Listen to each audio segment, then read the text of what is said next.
Have you ever wondered why your computer, as fast as it is, still struggles to solve complex problems like curing diseases or predicting the weather perfectly? The answer lies in how it thinks. Today, we are going to break down quantum computing, and I promise, by the end of this video, you will understand it. First, look at the device you are watching this on. It is a classical computer. It works using something called bits. Think of a bit like a light switch. It is either off, which is a 0, or on, which is a 1. Everything you do, from sending emails to playing games, is just billions of these switches flipping on and off very fast. But quantum computers are different. They don't use regular bits. They use qubits. Imagine a coin.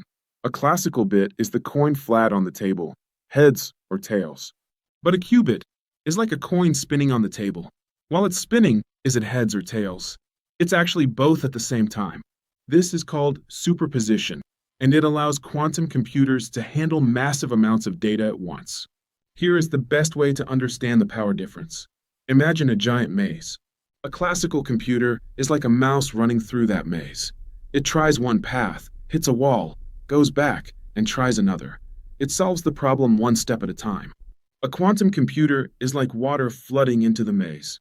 It doesn't choose left or right. It flows through every path simultaneously. It finds the exit instantly.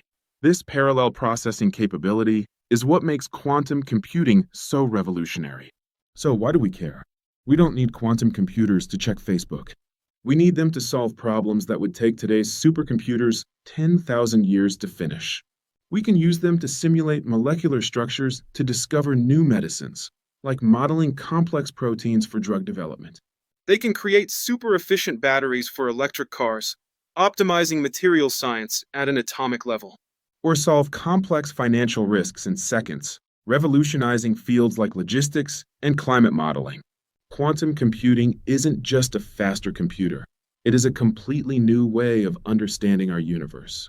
If you found this explanation helpful, please hit that like button and subscribe for more Tech Simplified. See you in the next class.